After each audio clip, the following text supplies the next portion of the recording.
a gente estar em família, né? E viver em família e priorizar isso, né?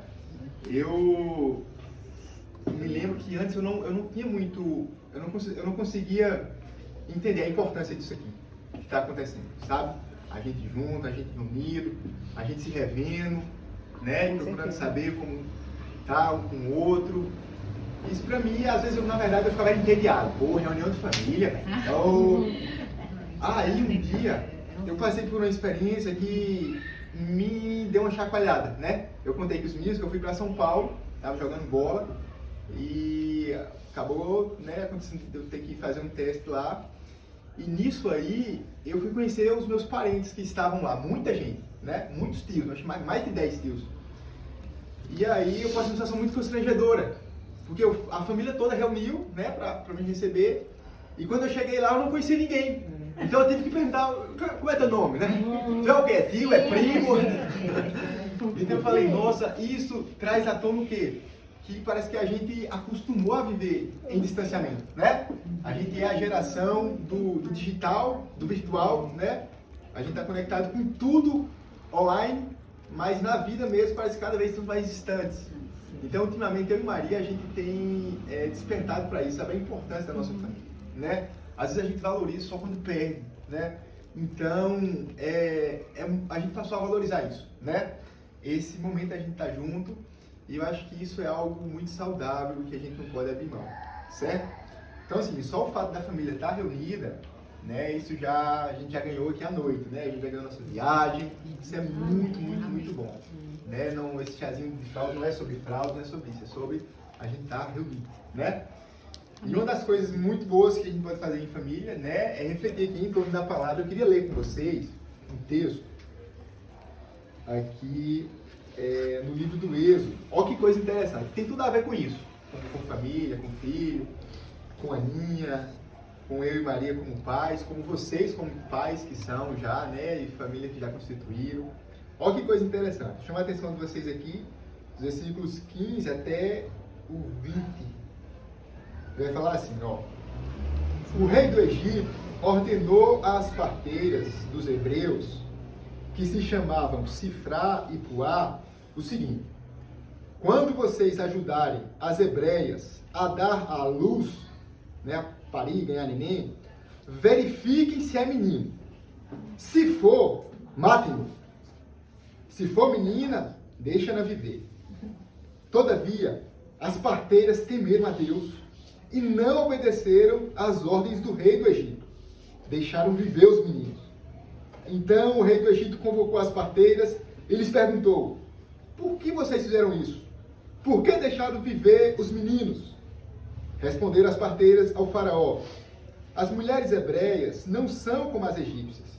São cheias de vigor e dão à luz antes de chegarem as parteiras. Deus foi bondoso com as parteiras. E o povo ia se tornando ainda mais numeroso, cada vez mais forte. Visto que as parteiras temeram a Deus, ele concedeu-lhes que tivessem suas próprias famílias. Ou seja, Deus concedeu às parteiras, né, que tivessem suas próprias famílias.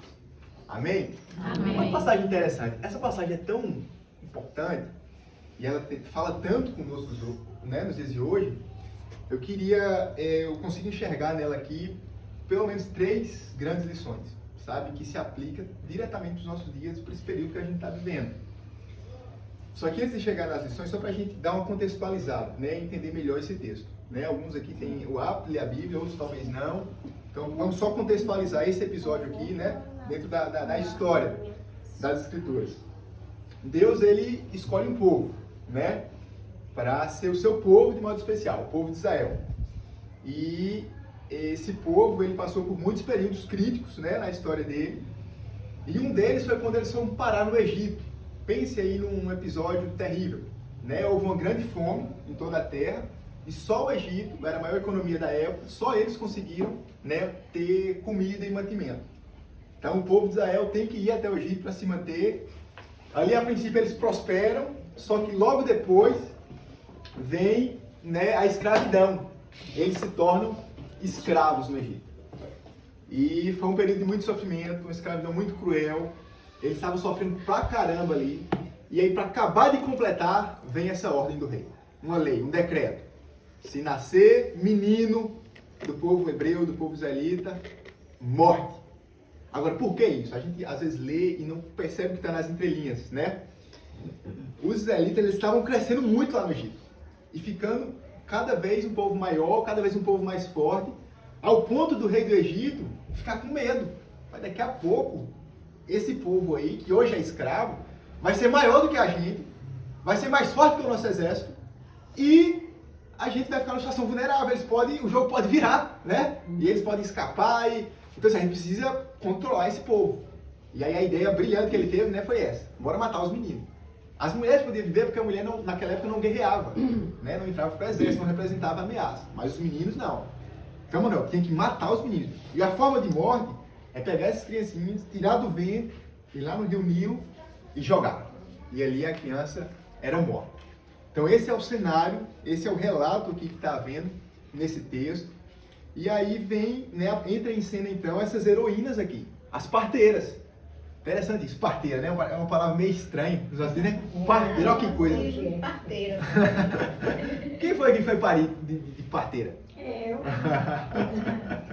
Acho que foi todo mundo. Minha avó, A senhora foi de parteira, dona Zélia? Ou foi no hospital? A senhora nasceu de parteira ou no hospital? Parteira. É.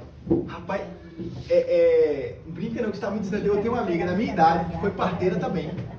Então é uma coisa que está bem fora assim da moda, né? Mas que até pouco tempo, né? Era elas que jogavam duro aí Então essas parteiras recebem, meu irmão, essa ordem. Mate os meninos. Para matar. Só que aí elas temem a Deus. Fala, como é que eu vou matar? Você já viu mulher quando vê o bebê dengando? Então elas não iam conseguir fazer isso, né?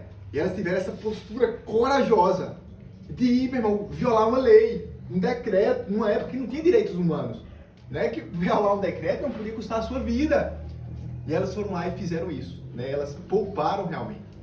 Aí quando elas são chamadas, né, para prestar o depoimento lá, por que elas estão fazendo isso? Elas lá, aquele joguinho brasileiro, né? Aquela jogada, não, é porque as mulheres hebreias são mais fortes e tal. Contaram uma parte da verdade, né? Isso pode ter acontecido alguma vez ou outra, mas o que estava acontecendo de fato é que elas estavam deixando mesmo viver. E aí o texto finaliza dizendo que Deus aprovou a coragem das parteiras hebreias, né, em preservar as crianças. E deu uma bênção para elas. Recompensou elas com um grande benefício. E que bênção foi essa? Que elas constituíssem família para ter os seus próprios filhinhos. E esse texto, então, que a gente leu, me ensina aqui, gente, pelo menos 3 coisas. Tem tudo a ver com, né, família, com chá de fralda, com neném, com filhos. Olha que coisa interessante. Primeira coisa que eu aprendo aqui nesse texto, e isso é muito pertinente para os nossos dias, é que nós, geração do século XXI, povo, né, pós-moderno, a gente não está vivendo os piores dias para ter filhos. É importante a gente falar isso e bater nessa tecla, porque isso vai totalmente na contramão do que a gente ouve todo dia, né? Amém.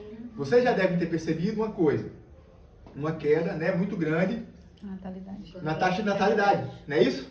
Hoje o povo tem bem menos filhos. Quando eu estava conhecendo Maria, se perguntando, e aí, tá, a família, como é? Tem muitos filhos, a família é grande? Resposta de Maria, não, é só 28. Falei, miséria. É só 28. 18 pode Que família grande, arretada. Agora, gente, isso é algo que não está mais acontecendo hoje. Concorda comigo?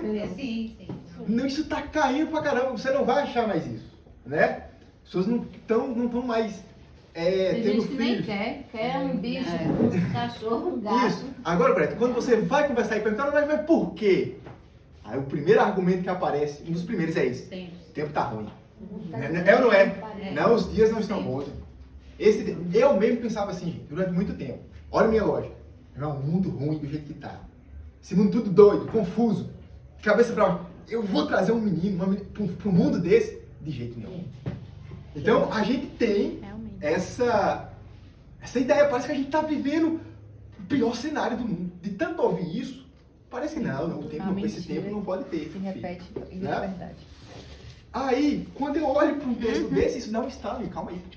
Nosso tempo não é tão ruim assim. Vamos comparar com esse episódio aqui? Naquela época, meu irmão, qual que era o cenário lá? Teve um filho, meu irmão. Nilo, rio Nilo, morte. É esse o cenário. Você já, vamos tentar entrar nesse texto aqui. Imagina aí, uma mulher daquela época grávida. Uma época que você não tinha ultrassom. Então, peraí, não dava para saber se era menino ou menina. Então imagina a aflição da mulher grávida, esperando 9 meses para saber se vai poder ficar com seu filho ou não. Imagina isso aí, uma ansiedade. Depois que parei que via que era menino, O desespero. imagina o desespero. Sofria muito. Imagina essa mulher cavando buraco para tentar criar esse menino subterrâneo. Meu irmão, era um negócio Maluco, não. terrível. Aí a gente vem para nossa geração, né? Que a gente tem liberdade, ter quantos filhos quiser, do sexo que quiser, educar da forma que quiser, né? Poxa, acha que a escola pública não está dando conta, né? Você tem meios alternativos, inclusive educar em casa. A gente tem todos esses meios. Aí eu conversando hoje com o pessoal, eles me fizeram lembrar outras coisas ainda que facilitam, né? Poxa, hoje a gente tem fralda descartável, velho. Ai, gente. Não. Naquela época, passava. Passei por isso. Eu peguei a transição, eu usava mais de pano. Lara também pegou a transição, Lara. De máquina de lavar, outra boa, boa. De máquina de lavar. Ainda tem. Meu irmão, antes o pessoal morria de febre, criança. Não tinha antibiótico, penicilina. Então assim, como será que ele tá vendo os piores dias mesmo a ter filho, velho? Será que... Ai, Não, não, Gabriel aqui tá me ajudando. não dá não. Ele ainda vai Primeira ter lição. filho. Primeira lição aqui do texto, a gente não tá vivendo, são dias difíceis, tem os seus desafios, mas esse de que é o pior, de que... Não. Século passado, 2 guerras mundiais, o povo continuou tendo filho. Né? Então a nossa geração não pode comprar esse argumento, que é o pior cenário. E o texto aqui pra gente mostra que não. Agora, a segunda lição do texto, que também é muito admirável aqui, é o seguinte, é que ter filhos não deixa de ser bênçãos, apesar dos desafios. E como é que a gente aprende isso no texto? Aqui vai falar que Deus quis abençoar as parteiras, né? Por terem tido essa postura corajosa, né? De ali se colocar contra a ordem do rei. Aí qual foi a bênção que Deus deu? Um carro, uma casa. Vai falar aqui que a bênção foi, sabe o quê? Que elas constituíssem família para ter os próprios filhinhos dela. Agora para pensar, raciocínio lógico. Você está em um tempo... Você está em um tempo em que ter filho significa, né? Seu filho ser morto. Onde significa todas as mulheres que estão grávidas passando por extrema aflição, por extrema ansiedade, por não saber se vai conseguir. Então, num período desse, parece que a bênção é ser solteiro, né? É não ter filho. Um tanto de desafio desse, parece que a bênção seria o bom, o benefício seria você ficar sozinho. Só que o texto vem e fala, Deus abençoou essas mulheres para que elas se casassem e tivessem seus filhos. Então, qual é a lição aqui? Independente do cenário, independente das dificuldades, ter filho, gente, é bênção. E vai continuar sendo bênção. Amém, amém. E a gente tem que refletir sobre isso e pensar sobre isso. Ah, a Aninha deu amém também. Por que a gente tem que pensar sobre isso? Porque, mais uma vez, a gente está vivendo um tempo e uma era em que isso está também sendo totalmente pervertido.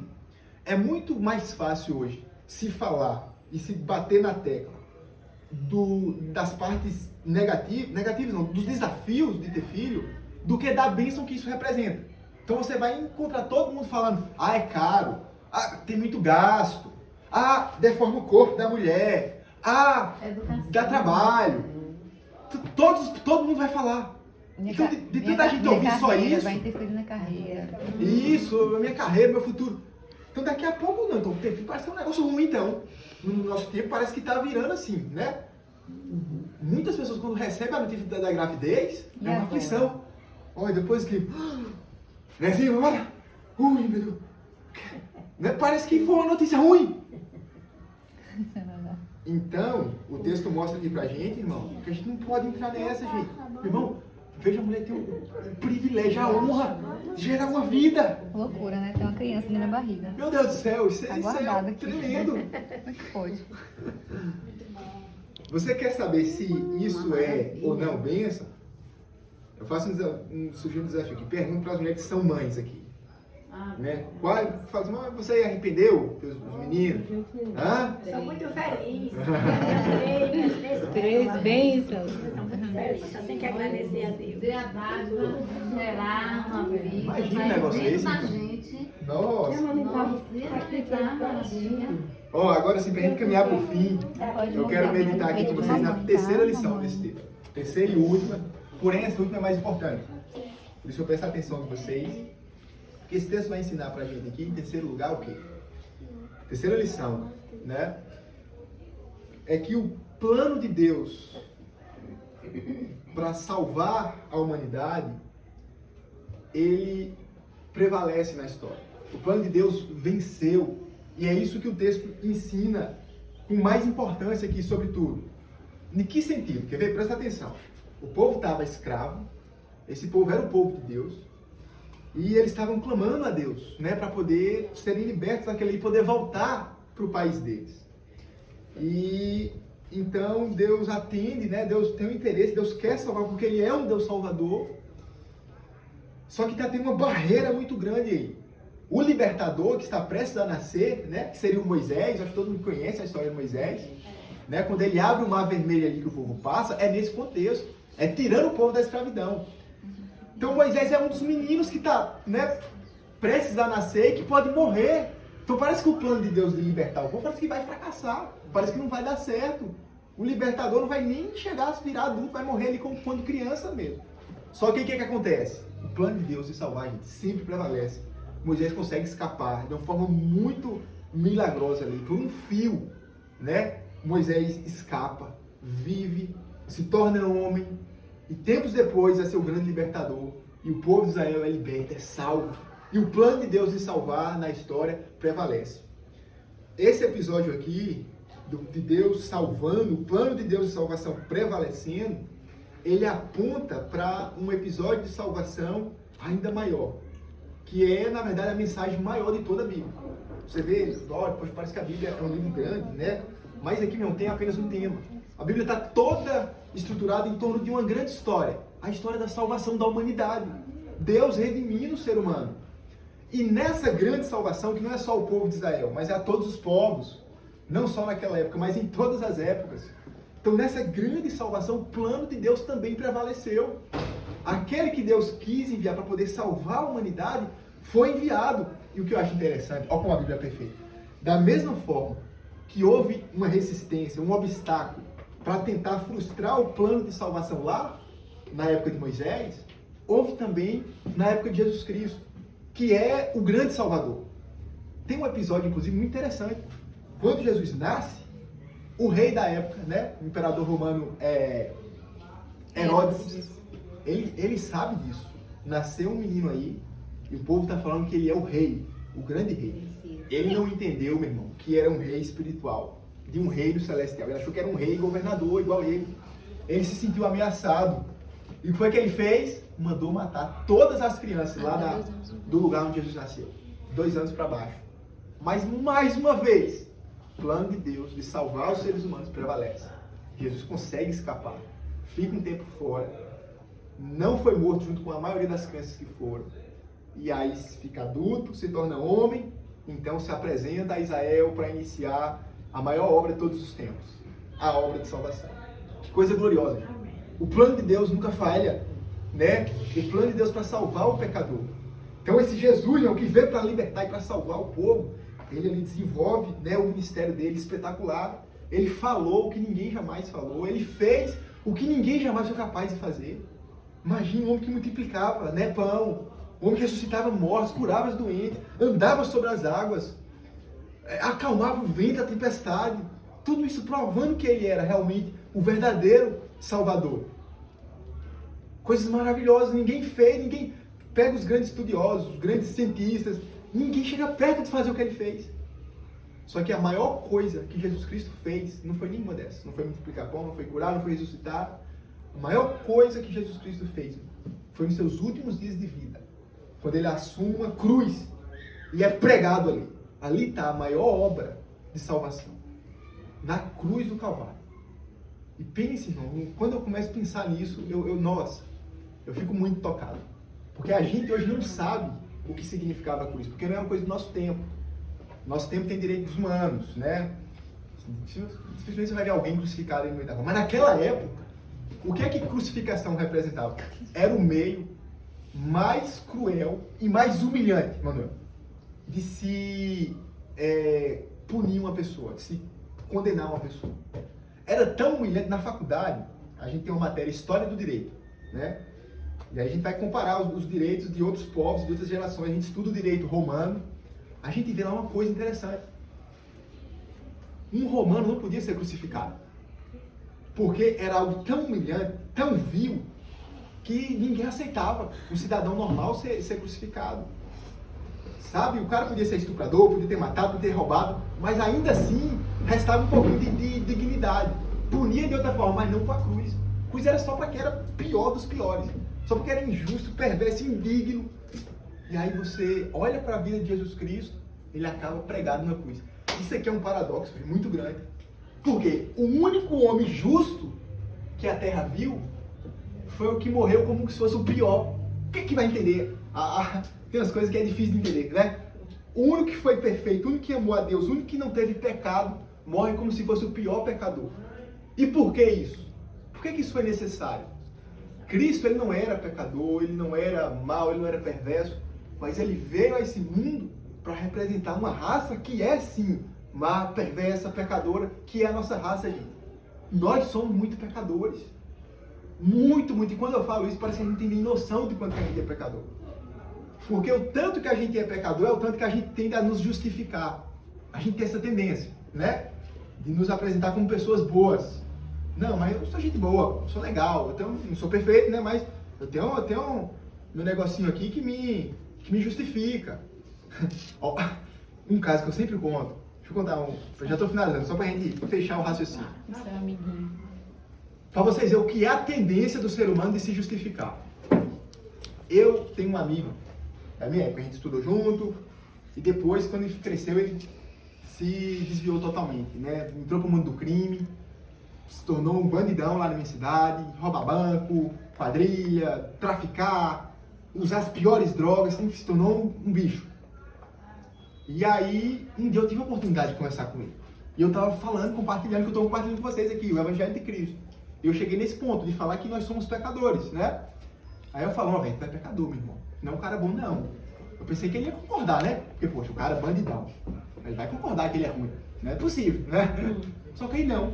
Não, tá, espera aí, eu não sou tão ruim assim, não. Eu não sou tão ruim, não.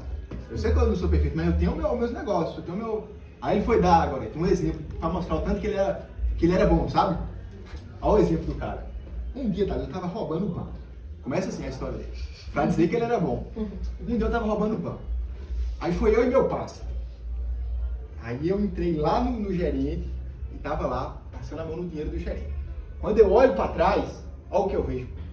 O meu parça roubando as velhinhas na fila. As coitadas, tá pobre, é só um salário mínimo. Tinha acabado de tirar a aposentadoria.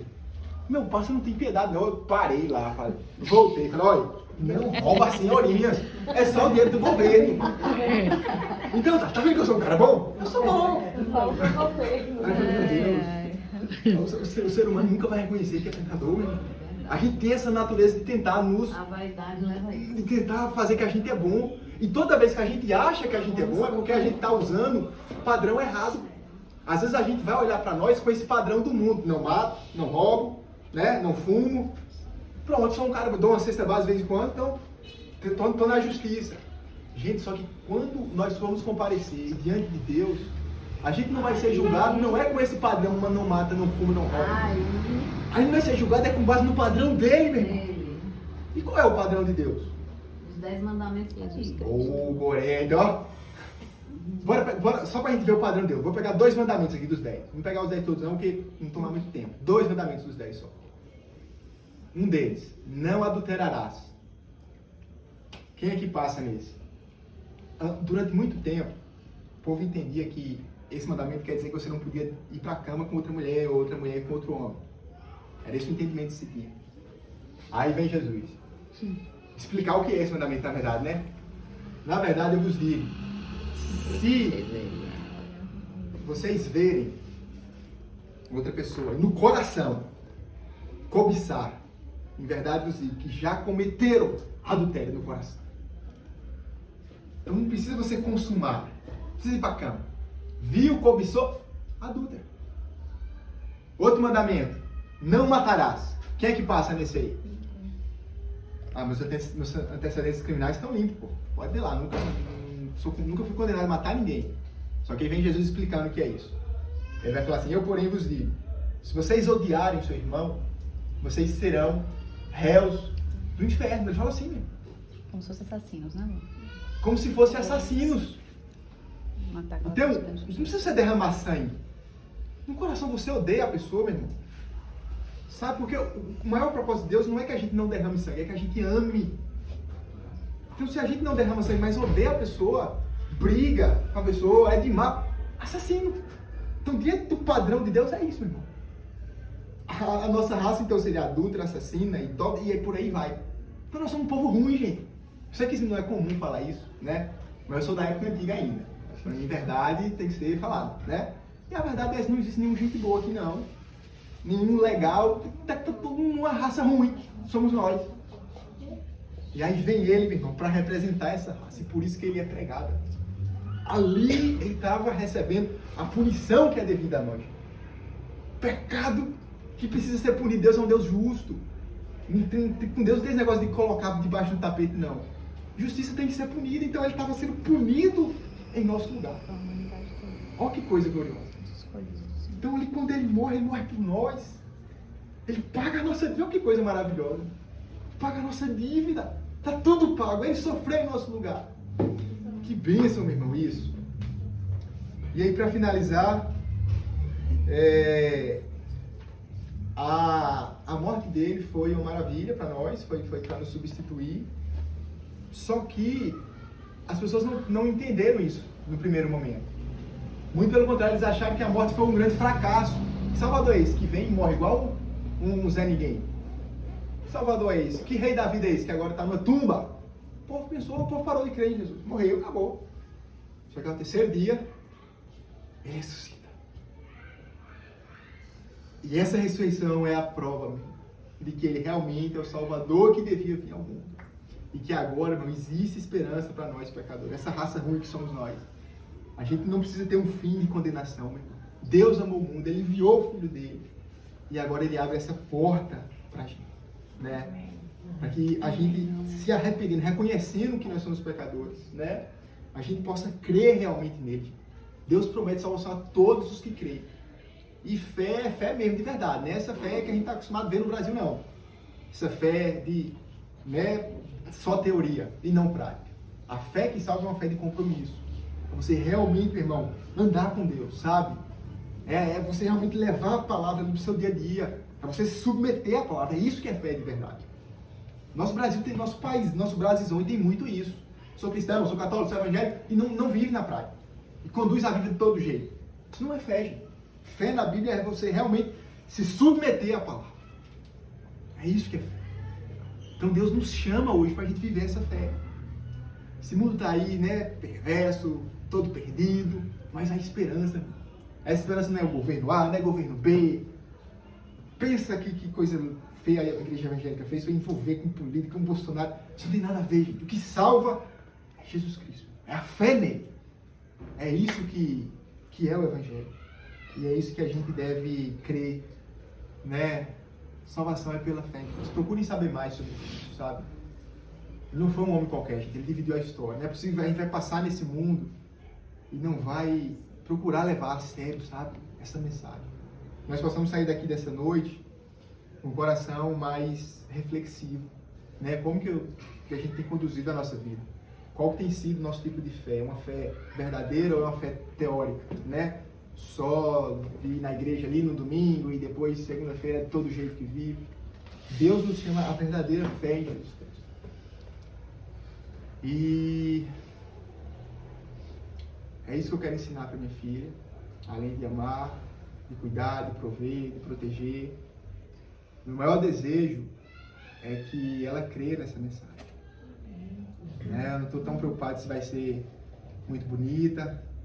Para isso só preciso puxar a mãe, né? A mãe aí já é. Não estou preocupado se vai ser muito inteligente, não estou preocupado se vai ser advogada, se vai ser médica, isso aí é o de menos. Minha preocupação é que ela entenda que existe um Deus realmente. Amém. E que só tem um meio, uma maneira, né, de nós sermos realmente reconciliados com Ele. É através de Jesus Cristo. Amém. Então foi essa a reflexão que eu queria propor para vocês, né? Resumindo as 3 lições. Nós não estamos nos piores dias para ter filho. Houveram épocas piores, né? O texto que a gente leu mostra isso. Ter filho é bênção, mesmo diante dos desafios que nós estamos vivendo. E última lição, o plano de Deus para salvar prevaleceu na história. O Salvador veio ao mundo e nada, né, pode impedir isso. Vocês guardem essa palavra no coração. Amém. Amém. E, né, Deus venha, a partir dela, trabalhar aí no interior de vocês, que a gente venha realmente reconhecer esse sacrifício. Amém, pessoal? Amém. Amém. Mais uma vez eu agradeço a presença de vocês. Viu? Muito bom estar em família. É bênção pra nós. A gente orou muito por esse momento e veio se realizando, né? É uma bênção poder estar aqui mesmo. Falei que tá segurando, eu falei, nossa, eu não tô acreditando que eu tô aqui, nem parece que eu tô aqui, que coisa boa, né? Tudo é na hora de Deus, né, Maria? Amém. Amém. Quem falar dele diz, é porque Deus amou muito da maneira que deu seu Filho unigênito, Pai, que todos que nele creem não precisam mais ter a vida eterna, né? Amém. Para que nós possamos crer cada dia nesse Deus maravilhoso, no qual morreu na cruz por nós. Amém. Amém. Quem poderia fazer uma oração, né, por essa nova mocinha que está vindo ao mundo, para que Deus nos dê graça para cuidar, educar. Quem se propõe, quem se voluntaria